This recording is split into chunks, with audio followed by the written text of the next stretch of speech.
Bonjour, bonjour Rav, Shavuatov.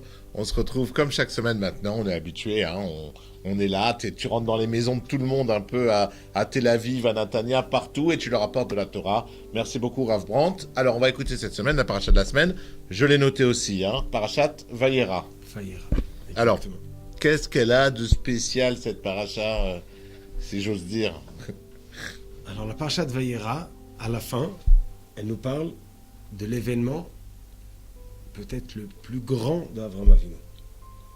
C'est l'événement qu'on appelle Akedat Yitzhak. Le sacrifice de Isaac. Ouais. Ou le presque sacrifice. Ouais, le sacrifice raté. raté. L'accord d'Avraham de sacrifier son fils. On est d'accord que dans le judaïsme, il n'y a pas de sacrifice humain. Ça n'existe pas. Hein. Ça a été une fois par l'ordre de Dieu, et même à cette fois-là, ça n'a pas été fait. C'est juste pour tester le gars, Voilà. quoi. Exactement. D'accord. Akadosh Baruch Hu a testé l'amour d'Avraham et le dévouement envers lui. Alors Donc- déjà, Abraham, si je peux me permettre, il avait sacrifié son père. Quand il avait cassé le magasin d'idoles. Il s'est mis en risque en face de son père. Voilà, c'est-à-dire il a quand même sacrifié son père dans le sens où il savait qu'il allait se couper de son père Pour l'amour de Dieu. Pour l'amour de Dieu. Donc, on va boucler la boucle un peu. On va dire maintenant, ok, t'as fait ton père et ton fils. Non, un peu doucement. Il a accepté de lâcher son père de la ville d'où il vient et il est devenu errant, ou il est parti. Exact. C'était la première épreuve. Et là, on en est à la 10e. On finit les épreuves. Il va tenir même à la 10e épreuve d'Akadosh Baruch Hu. Il a eu 10 épreuves. Donc la première, c'était de quitter Sa maison, son père. sa famille. Et là, c'est son fils. Son fils, il n'est pas né à 21 ans, ni à 25. Ouais, il a attendu 80, Encore un peu, 82, 85. un peu plus. Quoi, 90? Encore un peu, Arrête, 120? un peu moins. Ah, vas-y, dis-le-moi Donc- parce que Yitzhak est né quand Abraham avait 100 ans. ça veut dire que le gars, il a attendu 100 ans pour avoir un enfant. Donc il est comme un fou, quoi. Il a un enfant à 100 ans, le mec, il en peut plus, quoi. C'est mon fils et tout. Et là, on lui dit, oh, tu vas et tu le sacrifies. Tu le sacrifies. Ok. Yitzhak avait 37 ans, Mhm. Abraham 137, et il va pour faire le sacrifier. L'histoire, tout le monde la connaît. Au moment où il veut le sacrifier, à Kadesh Baruch Hu, on voit le malach, L'ange. dire, l'ange, non, ne sacrifie pas ton fils. Stop. Stop. Et là, qu'est-ce qui se passe? Abraham, il veut. Bah oui, il s'était préparé et Préparé. tout. Il était à fond. Alors si on réfléchit, chacun on nous demande de faire quelque chose de difficile. Dès qu'on lui dit c'est pas la peine, qu'est-ce qu'il fait? Première chose, il veut se sauver. Il a fait l'effort, il a fait l'effort de venir. Dès qu'on lui dit c'est pas la peine, il se sauve vite. Mhm. Et Abraham, non. Il veut. Et là, Kadosh Baruch Hu lui montre le bélier qui est dans le buisson et il va faire la shrita du bélier à sa place. Le Le sacrifice. sacrifice. Donc, et Yitzhak, de son côté, il a demandé même pourquoi pas? Est-ce que je ne suis pas apte à être sacrifice? Et Abraham lui dit non, Dieu ne veut pas, ça va être le bélier. Et d'ailleurs, le chauffard de Rosh Hashanah, on prend une corne de bélier pour nous rappeler le mérite de cet événement. D'Abraham. Donc la Akedat Yitzhak, c'est l'événement le plus haut de l'approchement et du dévouement d'Avraham et Yitzhak envers Akadosh. Alors, comme tu as dit, c'est pas seulement d'Abraham, mais c'est aussi d'Yitzhak qui était consentant. Oui. Il avait quel âge, Il avait Yitzhak, la 37 station ans. 37 ans, oui, il est Il consentant. savait lire et écrire. Il est grand, il est déjà aussi plus fort que son père Qui a 137. Voilà, Il aurait pu lui 137. dire, Ouais, c'est ça. Ok. Et notre question qu'on m'a parlé de 3 minutes, pourquoi Akadosh Baruch Hu a besoin d'amener Avraham et Yitzhak jusqu'à Leur limite. leur limite, cette limite. Mhm. Alors pour comprendre ça, on va revenir après la naissance d'Yitzhak. Le pasuk nous dit Vayigdal hayeled vayigamel, vayas Avraham ishte gadol biyom yigamel et Yitzhak. Donc Avraham il fait la fête après la naissance d'Yitzhak. Gamel, ça veut dire faire une fête? Gamel. Vayigamel, c'est qu'il a Il est tombé. non. Il a une gamelle, non? Alors, c'est quoi? Gamel. Nigmal, il a été sevré, je pense. Il a arrêté de prendre le lait de sa mère. À 37 ans, oui, il était Non, temps. à 2 ans. Ah, d'accord, pardon.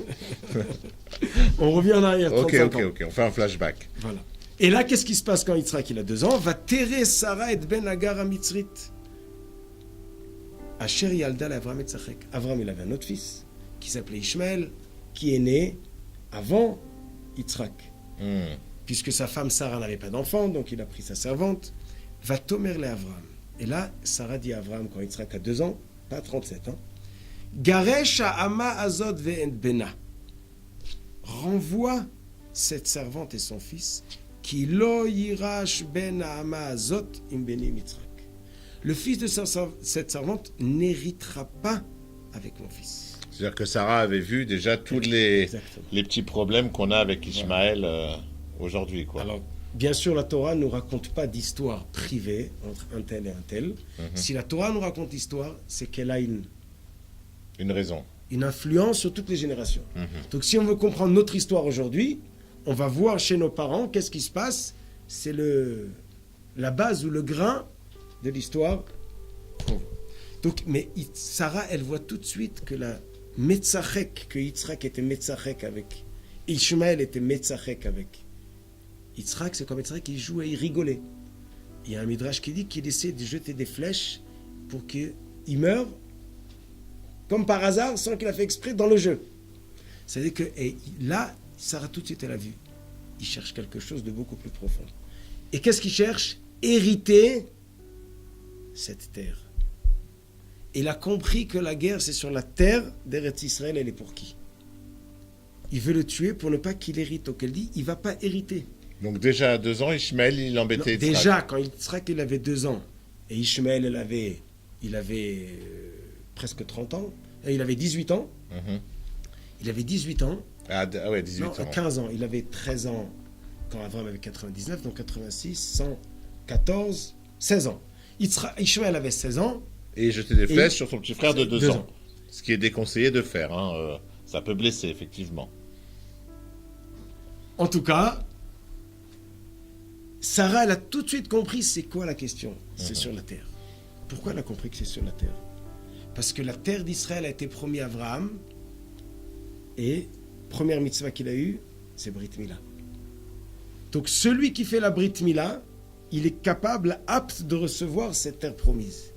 Et nous savons qu'Ishmaël a aussi fait la Brit Mila. Et il avait 13 ans. Donc, Ishmaël pense, moi aussi j'ai une part dans cette terre. Mais que nenni. Pardon, continue. Mais, Non, vas-y. et Sarah dit, je veux pas qu'il hérite avec mon fils. Elle comprend que la guerre, c'est sur l'héritage de la terre. Et là, Ishmaël dit, mais moi, toi, tu avais 8 jours, il sera à ta Brit Mila. Ton père, c'est bien. Lui, t'a fait la Brit Mila, mais toi, tu n'as rien fait. Moi, j'ai donné de moi-même. À 13 ans, j'ai accepté la Brit Mila. Et là, Yitzhak, il lui répond, tu sais, toi, tu as accepté la Brit Mila. C'est un petit morceau. Moi, même si Dieu veut me prendre complètement, j'ai accepté. Bien joué. Bien joué. Et les mots de Yitzhak, il a dû, et Akadosh Baruch Hu l'a amené à prouver cette chose-là. Est-ce qu'il est capable à se donner entièrement à Dieu? Et à la Akedat Yitzhak, Avraham et Yitzhak ont prouvé qu'ils étaient prêts pas seulement à faire la Brit Mila, et se donner complètement. Faire la bride complète. C'est se donner entièrement, dévouement complet au service d'Akadosh Baruch.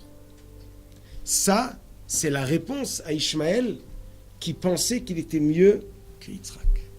Mais on va ajouter encore un petit point.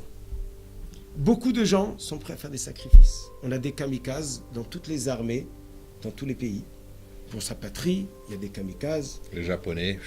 Deuxième guerre mondiale, des millions, 50 millions de morts, ça s'est arrêté avec 4 kamikazes sur le porte-bateau américain. Les batailles dans toutes les générations, où beaucoup de fois ont été finies ou guerre gagnée par des kamikazes. Et c'est pas ça qu'Akadosh Baruch Hu nous demande. La question, c'est est-ce que je suis prêt à vivre à la demande d'Akadosh Baruch Hu exactement? Et l'épreuve, elle est où? L'étape d'après. Akadosh Baruch Hu dit à Abraham, amène ton fils. Il dit à Yitzhak, tu vas être korban. Dès qu'Akadosh Baruch Hu dit non, qu'est-ce qu'il fait? Il dit, mais juste un petit peu, une goutte de sang. Non. Abraham, il se retire. Il vit exactement à la demande de Dieu. Quand il faut faire comme ci, il fait comme ci. Quand il faut faire comme ça, il fait comme ça. Mais il y en a d'autres qui sont prêts à sacrifier. Mais ils font à leur tête. Alors, ouais. Et à ce moment-là, qu'est-ce qui arrive? Des gens qui sont prêts à se suicider pour faire le mal dans le monde. Donc, ce n'est pas une force de Messirut Nefesh au service de Dieu, mais peut-être au service du mal. Au service du mal. Et ça s'appelle comment? Vehu yiye pere Adam. Ishmaël, c'est un pere Adam. Pere, c'est sauvage. Adam, homme. C'est un sauvage homme. Le sauvage est plus fort que l'homme dans lui. Chez Yitzhak, c'est le contraire. L'homme, la personnalité, elle est au-dessus de sa nature sauvage. Et ça, à la paracha, nous voyons à Kadosh. Nous voyons la grandeur d'Abraham et d'Yitzhak de faire ce que Dieu demande.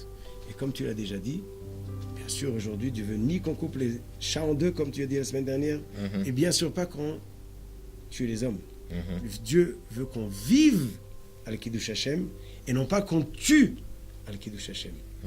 Et là, la petite différence entre un kamikaze ou un sauvage et quelqu'un qui est prêt à se dévouer jusqu'à, s'il le faut, donner son âme au service d'Akadosh Baruch. Et la preuve aujourd'hui, nous le voyons quelques milliers d'années après, dans les moments les plus difficiles du peuple juif, dans les épreuves et les massacres, ils ont fini leur vie avec Shema Israël, Hashem Elokeinu, Hashem Echad. Ils ont gardé la foi et accepté leur sort, mais jamais ils ont pris leur sort dans leurs mains de se tuer ou de se tuer. Parce qu'Akadosh Baruch Hu veut qu'on vive comme lui, comme il faut. Vivre al Kiddush Hashem et non pas mourir al Kiddush Hashem. Très beau, magnifique. Merci beaucoup, Rav Brandt. Juste un petit mot. Ishmaël jetait des flèches sur Yitzhak. Donc déjà, il nous jetait des missiles quoi, sur la tête. Ok, donc on nous avait prévenu. Hein. Fallait pas mettre Ishmaël à côté de nous. C'est vrai, mais de même que les missiles de ce moment-là n'ont pas marché, Baruch Hashem. Sur Yitzhak, ils marchent pas sur nous. Ils marchent pas sur nous. Presque pas. Presque pas. Psychologiquement, ils font beaucoup de dégâts. Ok. Alors, Shabbat Shalom. Et on se retrouve la semaine prochaine pour la prochaine paracha. Merci beaucoup, Rav Brandt. Qui est j'ai pas noté du coup. À la semaine prochaine. Shabbat Shalom.